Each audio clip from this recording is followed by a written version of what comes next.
ഈ P C ജോർജുമായി ബന്ധപ്പെട്ട് വിവിധ ഇടങ്ങളിൽ നിന്ന് അദ്ദേഹത്തിന് പിന്തുണ വർദ്ധിക്കുകയാണ്. മുൻപ് അദ്ദേഹം ചാനൽ ചർച്ചയിൽ ഒരു പരാമർശം നടത്തി. അതിന് പിന്നാലെ ഇപ്പോൾ ലവ് ജിഹാദുമായി നടത്തിയപ്പോൾ മുൻകാലങ്ങളിൽ ആ ചാനൽ ചർച്ചയുമായി ബന്ധപ്പെട്ട ആരും ഇദ്ദേഹത്തെ പിന്തുണയ്ക്കാൻ തയ്യാറായില്ല. BJP നേതാക്കൾ തന്നെ അവസാന ഘട്ടത്തിലാണ് അദ്ദേഹത്തെ സഹായിക്കാൻ എത്തുന്നത്. പക്ഷെ ഇത് തുടക്കം മുതൽ തന്നെ അദ്ദേഹത്തിന് ക്രൈസ്തവ സംഘടനകൾ ഉൾപ്പെടെയുള്ളവർ അവർ അത്ഭുതപൂർവ്വമായി പിന്തുണയ്ക്കുന്നു. ഇതിന്റെ പിന്നിലുള്ള രഹസ്യം എന്തായിരിക്കും? അതെ, PC ജോർജ് ആണ് ശരിയെന്നിപ്പം അവർ മനസ്സിലാക്കുന്നുണ്ട്. PC ജോർജ് പറഞ്ഞതൊക്കെ ശരിയാണ് എന്ന് ക്രൈസ്തവരും മനസ്സിലാക്കുന്നുണ്ട്. PC ജോർജിലൂടെ ഇനിയിപ്പോൾ ഒരു കാര്യം നടത്താൻ BJPക്ക് സാധിക്കും. ഈ ക്രൈസ്തവ വോട്ടുകളും ഹൈന്ദവ വോട്ടുകളും ഏകീകരിക്കാനായിട്ട് സാധിക്കുമെന്നുള്ളതാണ്.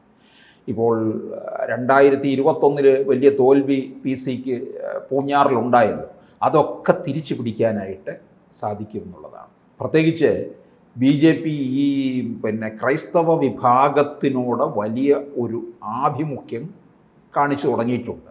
അത് കഴിഞ്ഞ മോദിയുടെ രണ്ടാം മോദി സർക്കാരിൻ്റെ കാലം മുതൽ തന്നെ അതുണ്ടായിരുന്നു. ഒരു ഹൈന്ദവ പാർട്ടി എന്നുള്ളതും അത്തരത്തിലുള്ള ഒരു ലേബലൊക്കെ ഒന്ന് മാറിക്കിട്ടി. പ്രത്യേകിച്ച് മൂന്നാം തവണ അധികാരത്തിൽ വന്നപ്പോൾ അത് ഒന്നുകൂടി മാറി. പ്രത്യേകിച്ച് പല നേതാക്കന്മാരും BJPയിലേക്ക് ക്രൈസ്തവരിൽ നിന്ന്, ഇപ്പോൾ PC ജോർജ് ആയാലും AK ആന്റണിയുടെ മകനായാലും, പിന്നെ കൂടാതെ ജോർജ് കുര്യൻ കേന്ദ്ര സഹമന്ത്രിയാകുന്നു. ഇതൊക്കെ BJPക്ക് ക്രൈസ്തവരുടെ ഇടയിൽ വലിയ ഒരു മൈലേജ് ഉണ്ടാക്കി എന്നുള്ളതാണ്. അപ്പോൾ അതനുസരിച്ചുകൊണ്ട് അവർക്ക് മുമ്പോട്ട് പോകാൻ കഴിയും. ഇതേ അവസരത്തിൽ നമ്മൾ നോക്കണം, UDFിൽ നിന്ന് കോൺഗ്രസിൽ നിന്ന് ഈ ക്രൈസ്തവരെ അകലുകയാണ്. അകലുന്നതിൻ്റെ കാരണം അവിടെ ലീഗ് കോൺഗ്രസിനെ വരിഞ്ഞു മുറുക്കിയിരിക്കുകയാണ്. അതുകൊണ്ടാണ് അകലുന്നത്. അത് ഇവിടെ മുതലാക്കാൻ കഴിയും. അതുപോലെ CPMൻ്റെ ഒരു നല്ല വോട്ടെന്ന് പറയുന്നത് ഈ ഹൈന്ദവരുടെ വോട്ടാണ്. അതിനകത്ത് ചോർച്ച സംഭവിച്ചിട്ടുണ്ട്. അത് പാർട്ടി തന്നെ പറഞ്ഞിട്ടുള്ള കാര്യമാണ്. 24 ലോക്സഭാ തെരഞ്ഞെടുപ്പിൻ്റെ പശ്ചാത്തലത്തിൽ ഇത് BJPക്ക് അനുകൂലമായി മാറിയിട്ടുണ്ട്. ആലപ്പുഴയിലും മറ്റു പല മണ്ഡലങ്ങളിലും നമ്മൾ കണക്ക് കൂട്ടിയിട്ടുള്ളതാണ്. 24 ലോക്സഭാ തെരഞ്ഞെടുപ്പിൻ്റെ ഫലമനുസരിച്ച് പല മണ്ഡലങ്ങളിലും BJP രണ്ടാം സ്ഥാനത്ത് എത്തി നിൽക്കുകയാണ്. 11-8. അപ്പോൾ അതിനി കൂട്ടിക്കൂട്ടി കൊണ്ടുവരാനായിട്ട് സാധിക്കും. ഈ തദ്ദേശ തെരഞ്ഞെടുപ്പ് കഴിയുമ്പോൾ ഇതിൻ്റെ അകത്തൊരു വലിയ മാറ്റം ഉണ്ടാക്കിയെടുക്കാനും കൂടി സാധിക്കുമെന്നുള്ളതാണ്. അപ്പോൾ BJP ഈ PC ജോർജിനെ കൂടുതൽ, PC ജോർജിനെ അപ്പോൾ ചോദിക്കും, PC ജോർജിന് ഈ ഒരു തരം ഈ വായിൽ തോന്നുന്നത് കോതയ്ക്ക് പാട്ട് എന്നുള്ള രീതിയിലുള്ള ആളല്ലേ എന്ന് ചോദിക്കും. വായിൽ തോന്നുന്നത് കോതയ്ക്ക് പാട്ടൊന്നുമല്ല, അദ്ദേഹം പറഞ്ഞത് ശരിയല്ലേ. അദ്ദേഹത്തെ പിടിച്ച് ജയിലിലിടേണ്ടതായ കാര്യങ്ങളും, അല്ലെങ്കിൽ ജയിൽ പോയില്ല, ജയിലിലേക്ക് പോകേണ്ടതായ കാര്യങ്ങളൊന്നും തന്നെ ഇല്ല. ഇവിടെ പിണറായി അത് പിടിമുറുക്കി എന്നുള്ളതാണ്. PC ജോർജ് പറഞ്ഞതിന് അപ്പുറത്തുള്ള കാര്യങ്ങൾ ഇവിടെ പറഞ്ഞവരുണ്ടല്ലോ. അവരൊക്കെ നാട്ടിൽ സ്വൈര്യമായിട്ട് നടക്കുന്നില്ലേ, സ്വച്ഛമായിട്ട് നടക്കുകയാണ്. അപ്പോൾ PC ജോർജ് പറഞ്ഞത് ശരിയാണ് എന്ന് മറ്റെല്ലാവരും സമ്മതിക്കുന്നുണ്ട്. അപ്പോൾ തീർച്ചയായിട്ടും PC ജോർജിനെ BJP കൂടുതൽ സ്ഥാനമാനങ്ങളിലേക്ക് കൊണ്ടുവരികയാണ് ചെയ്യേണ്ടത്. PC അത് വളരെ ഒരു കൃത്രിമമില്ലാതെ പറയുന്നതാണ്, അനർഗളമായിട്ട് ഇങ്ങോട്ട് വരുന്നതാണ്, കാര്യങ്ങൾ ഉള്ളതുപോലെ പറയുന്നതാണ്. ഇപ്പോൾ പാലയിൽ പ്രസംഗിച്ചപ്പോൾ എന്താണ് പറഞ്ഞത്? മീനച്ചൽ താലൂക്കിൽ 400 പെൺകുട്ടികൾ ലവ് ജിഹാദിൽ ഇരയായി എന്ന് പറയും. 400 എന്നുള്ള ഒരു കണക്ക് പറയണമെങ്കിൽ അത് ഒരു അതിശയോക്തി കലർത്തി പറഞ്ഞതല്ല, തൻ്റെ കയ്യിൽ വ്യക്തമായ കണക്കുണ്ട് എന്നാണ് പറഞ്ഞിരിക്കുന്നത്. അത് അദ്ദേഹത്തിൻ്റെ മകൻ ഷോൺ ജോർജും പറഞ്ഞിട്ടുണ്ട്. 400 അല്ല, അതിലും കൂടുതൽ ഉണ്ടെന്നാണ് ഷോൺ പറയുന്നത്. അപ്പോൾ ഇത് നടന്നിട്ടുണ്ട് എന്നുള്ളത് ഉറപ്പായ കാര്യമാണ്. അപ്പോൾ അദ്ദേഹവുമായി ബന്ധപ്പെട്ട് നിൽക്കുന്നവർ പറയുന്നത് ഈ കണക്ക് പള്ളികളുടെ കയ്യിലും ഉണ്ട്. പള്ളികളുടെ കയ്യിലും ഈ അച്ഛന്മാരുടെ കയ്യിലെല്ലാം വ്യക്തമായ കണക്കുണ്ടെന്നാണ് പറയുന്നത്. എന്നിട്ട് പറയുന്നത് 24 വയസ്സിനകം ക്രൈസ്തവ വിഭാഗത്തിലുള്ള പെൺകുട്ടികളെല്ലാം കല്യാണം കഴിച്ച് അയപ്പിക്കണം. അതൊന്നും ചിലപ്പോൾ നടക്കുന്ന കാര്യമൊന്നുമല്ല. കാരണം പുതുതലമുറയാണ്. അവരിപ്പോൾ 22-ാമത്തെ 24-ാമത്തെ വയസ്സിലൊന്നും ചിലപ്പോൾ കല്യാണം കഴിക്കാൻ തയ്യാറാകത്തില്ല. കല്യാണം കഴിക്കാൻ വൈകി എന്ന് വിചാരിച്ച് ഈ ലവ് ജിഹാദിൽ ചെന്ന് പെടണമെന്നുണ്ടോ? പക്ഷേ സൂക്ഷിക്കണം എന്ന് മാത്രം എടുത്തു പറയേണ്ടതാണ്. അല്ല 24 വയസ്സിനകം അത് നടക്കത്തില്ല.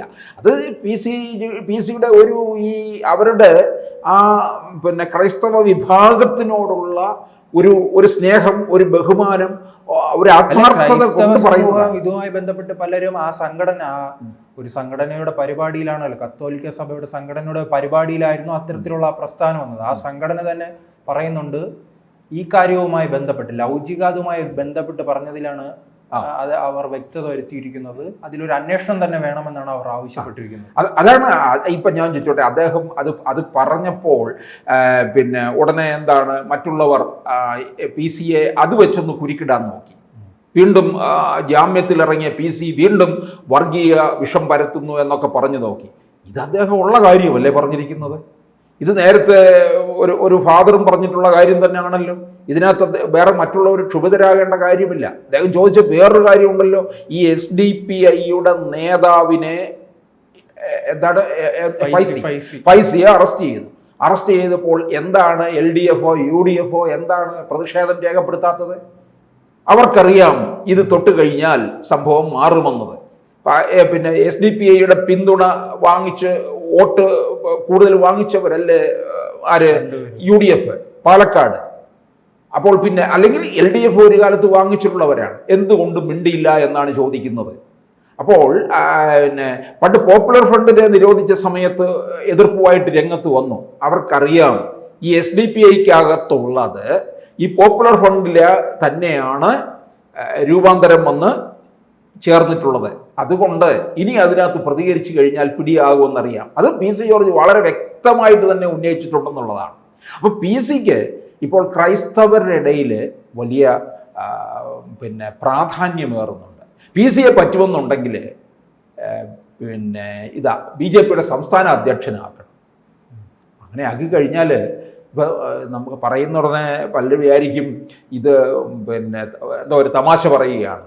ഇത് ക്രൈസ്തവരെ മുഴുവൻ ഇങ്ങോട്ടേക്ക് ഇതിൽ കൊണ്ടുവരാൻ സാധിക്കുമെന്നുള്ളതാണ്. ഇപ്പോൾ പത്തനംതിട്ടയിൽ PC ജോർജ് അന്ന് മത്സരിക്കാൻ ഇറങ്ങിയിരുന്നുവെങ്കിൽ വിജയം ഉണ്ടാകുമെന്ന് പറയുന്നില്ല, പക്ഷെ ആ മണ്ഡലം മുഴുവൻ ഒന്ന് ഇളക്കി മറിക്കാനായിട്ട് സാധിക്കും. പ്രത്യേകിച്ച് ശബരിമല സ്ഥിതി ചെയ്യുന്ന പത്തനംതിട്ട നിയോജക പാർലമെന്റ് മണ്ഡലം, ആ മണ്ഡലത്തിനകത്ത് ഒരു ക്രൈസ്തവ സ്ഥാനാർത്ഥി, ഈ അനിൽ ആന്റണിക്ക് അത്രയും പറ്റത്തില്ല. അനിൽ ആന്റണി AK ആന്റണിയുടെ മകൻ, കോൺഗ്രസിന്റെ സൈബർ സെല്ലിലൊക്കെ കാര്യങ്ങൾ നോക്കിയിരുന്ന, അത് ഒരു ജനകീയനല്ലല്ലോ. PC എന്ന് പറഞ്ഞാൽ ഒരു ജനകീയ മുഖമാണ്. അദ്ദേഹത്തിൻ്റെ ആ പ്രസംഗം കേൾക്കാനും ഒരു അകൃത്രിമമായ ശൈലിയിലുള്ള വാഗ്ധോരണിയും ഒക്കെ പലർക്കും ഇഷ്ടമാണ്.